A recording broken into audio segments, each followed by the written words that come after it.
यानी बिहारी। बिहारी के कुछ दोहे हम पढ़ चुके हैं और कुछ हम पढ़ने वाले हैं और इस पार्ट को कंप्लीट करेंगे। जो पढ़ना है वो मैंने बोर्ड पर डॉट डॉट करके लिख दिया है। मैं आपको बोलती हूँ कि आपको व्याख्या करनी है, लेकिन आप क्या करते हैं, केवल अर्थ करते हैं। मैं आपको इनमें बता दूंगी इसमें कौन सा अलंकार है, क्या है, लेकिन फिर भी आप उसको लिख करके नहीं लाते हैं। ये आपकी गलत बात है। जैसा भी, लेकिन आप ऐसा नहीं एक बोझ समझो, बल्कि पढ़ाई को एक आनंद लेकर के करा जाए तो वह बेहतरीन तरीके से हो सकती है। आप लोग समझते हो नहीं बस काम पूरा करना है और इसको पढ़ना है। पढ़ना नहीं, आनंद लेकर के पढ़ो, आपको बहुत मजा आएगा पढ़ने में। ठीक है, अब हम पढ़ते हैं। कागज पर लिखत न बनत, कहत संदेशु लजियात, कहिए सबू तेरी हियो मेरी हियेगी बात। पहले हम शब्दों के अर्थ देखेंगे, उसके बाद हम इसका हिंदी अर्थ करेंगे। कागज, कागज, लिखत यानी लिखते, न बनत यानी नहीं हो पा रहा है, लज्जात यानी लज्जा आती है या शर्म आती है, कहिए यानी कहेगा, हियो यानी हृदय। बिहारी जी कहते हैं कि नायिका, जो नायिका है वह अपने मन की व्यथा को नायक तक कैसे पहुंचाए।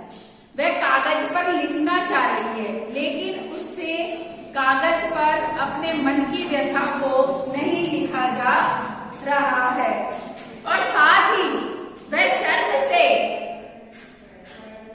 कुछ बोलना चाह रही है तो वह कुछ बोल भी नहीं पा रही है। परंतु जो सच्चा प्रेम होता है वह एक दूसरे के हृदय की बात को जान लेता है। दोबारा सुनिए। कवि बिहारी जी कहते हैं कि नायिका अपने मन की व्यथा को लिखना चाहती है, लेकिन वह कागज पर लिख नहीं पा रही है, और शर्म के कारण वह कुछ बोल नहीं पा रही है।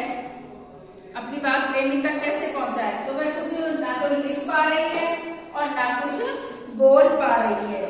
लेकिन जो सच्चे प्रेमी होते हैं वो एक दूसरे के हृदय की बात को जान लेते हैं। अगला देखिए। कहत सबे बेदी दिए, अंकु 10 गुण हो, तिये लाल बेदी दिए, अगिनत बढ़त उदो। सबे यानी सभी, बेदी यानी स्त्रियों के द्वारा मस्तक पर लगाई जाने वाली बिंदी, जैसे मैंने लगा रखी ना वैसे।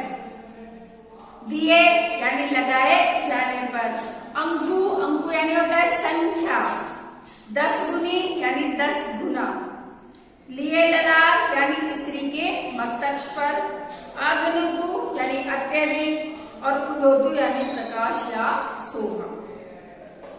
देखो पहले सीधा सीधा ही सुन लो कि भाई किसी भी संख्या में 0 लगाने पर उसकी शोभा बढ़ जाती है। जिस प्रकार जो स्त्री होती है वह अपने माथे पर बिंदी लगाती है तो उसकी शोभा बढ़ जाती है, इसी प्रकार किसी भी अंक के आगे, जैसे मैंने लिखा 8, ये तो केवल 8 है, 8 लगाया तो क्या हो गया, 80 हो गया, 80 का आगे 0 लगाया तो 800 हो गया, 800 लगाया तो 8000 हो गया, तो कीमत बढ़ गई ना। तो कहने का मतलब यह है कि इस संसार में शून्य का बड़ा महत्व है। दोबारा सुनिए। कहत सबे बेंदी दिए, अंकु 10 गुण हो, लिए लाल बेंदी दिए, अगन तू बढ़तु दो। बिहारी जी कहते हैं अगर गणित की किसी भी संख्या के आगे 0 लगा दी जाए तो उस संख्या का जो मान है वह 10 गुना बढ़ जाता है। अगर बिंदी नाई के आगे माथे पर लगा दी जाए, स्त्री के माथे पर लगाई जाए, तो नायिका का जो सौंदर्य अत्यंत गुणा बढ़ जाता है। इस संसार में शून्य का बड़ा महत्व है। देखो दोबारा सुनो, यदि गणित की संख्या के आगे शून्य लगा दी जाए तो उसका मान 10 गुना बढ़ जाता है, और यदि स्त्री या नायिका के माथे पर बिंदी लगा दी जाए तो उसका सौंदर्य भी अत्यधिक बढ़ जाता है। अर्थात इस संसार में शून्य का बहुत अधिक महत्व है, या शून्य का अधिक महत्व है, या शून्य का बड़ा महत्व भी है। अगला देखिए, डीठी ने परतू समान दुति कनक कनक से गात, भूषण कर कर्कश लगत परसी पिछाड़े जा।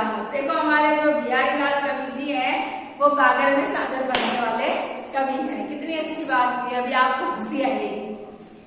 डीठी यानी दृष्टि, न परतू नहीं पड़ता, समान दुति एक जैसी चमक या कांति, कनक कनक यानी सोना, गात शरीर, भूषण आभूषण या गहना, कर हाथ, कर्कम यानी कठोर, परसी छुए जाने पर या स्पर्श किए जाने पर, और पिघाने यानी पहचाने जाते हैं।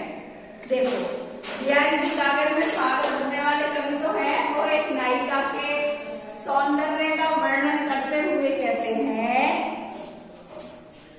कि नायिका का जो शरीर है वो इतना गोरे रंग का है कि उसके शरीर पर पहने हुए सोनों के गहनों का अंतर कर पाना कठिन है। शरीर की चमड़ी व सोने के आभूषणों को स्पर्श करके ही पहचाना जा सकता है, क्योंकि सोने के आभूषण तो क्या होते हैं, कठोर होते हैं, और शरीर की चमड़ी मुलायम होती है।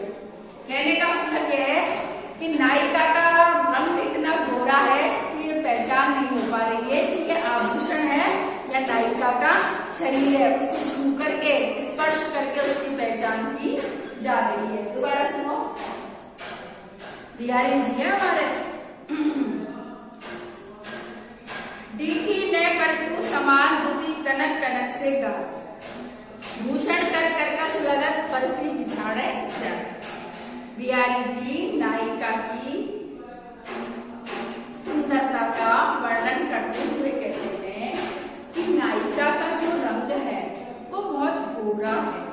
नायिका ने जो सोने के आभूषण पहन रखे हैं उसके समान ही उस चमड़ी का रंग है। तो बिना स्पर्श किए हुए या बिना छुए हुए यह भी पता नहीं चल पा रहा है कि ये नायिका का शरीर है या आभूषण है।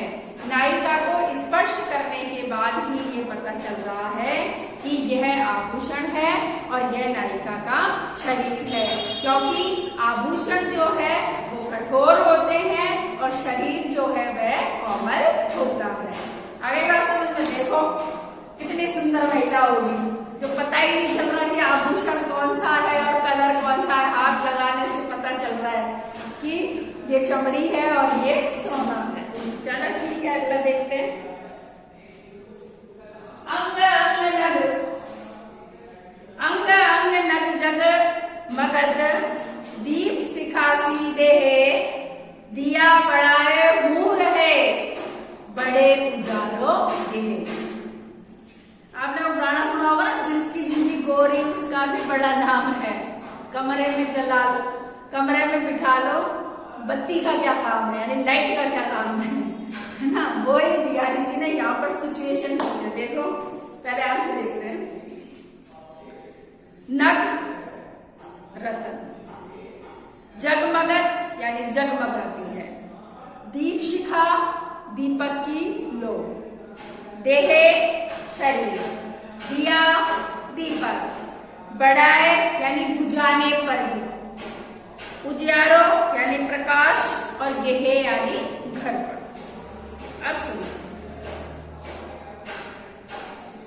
बिहारी नायिका की कांति का सुंदर शरीर की नगीनों से जड़े आभूषण बताते हुए कहते हैं कि नायिका का जो शरीर है वह दीपक की लो की तरह जगमगा रहा है, जिस कारण रात को दीपक बुझा देने पर भी उजाला बना रहता है। दोबारा सुनो। अंग अंग नग जगमग। बिहारी कवि बिहारी जी नायिका की कांति शरीर का यानी सुंदर शरीर का वर्णन करते हुए कहते हैं कि नायिका का जो शरीर है वो नगीनों से जड़ा हुआ है, यानी इतने सारे आभूषण पहन रखे हैं तो वह नगीनों से जड़ा हुआ है। और नायिका का सुंदर शरीर दीपक की लो की तरह जगमगा रहा है, जिस कारण रात को दीपक बुझा देने पर भी उजाला बना रहता है।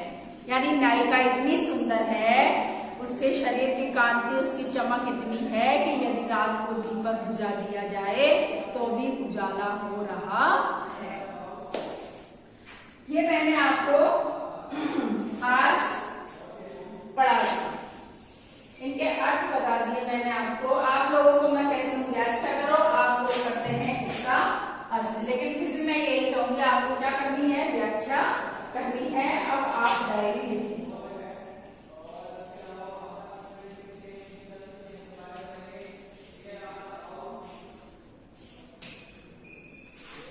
पाठ 4 के दोहे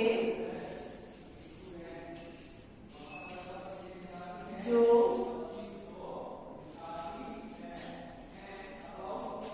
बोर्ड पर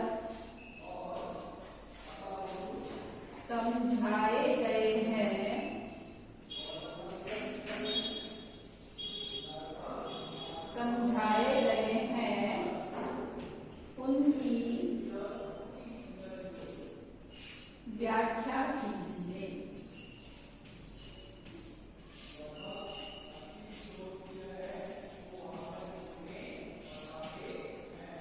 पाठ 4 के दोहे जो बोर्ड पर समझाए गए हैं उनकी व्याख्या कीजिए। ये काम आपको करना है, ठीक है। ये आपका होमवर्क है और साथ के साथ ही आप वीडियो को देखते चले और साथ के साथ ही आप याद भी करते चले, ठीक है। यदि फिर भी कुछ समझ में नहीं आता है तो आप कमेंट बॉक्स में लिख सकते हैं, नहीं लिख सकते हैं तो आप डायरेक्ट कॉल करके भी पूछ सकते हैं या मैसेज भी कर सकते हैं। जहां भी आपको दिक्कत आती है वहां आप लिख करके मुझे देंगे तो मैं जरूर आपको उसका उत्तर दूंगी। ये आज आपका पार्ट कंप्लीट हो गया, इसका जो होमवर्क है वो आपको मिल जाएगा। आज की क्लास में तो बस इतना ही, अगली क्लास में हम फिर मिलेंगे।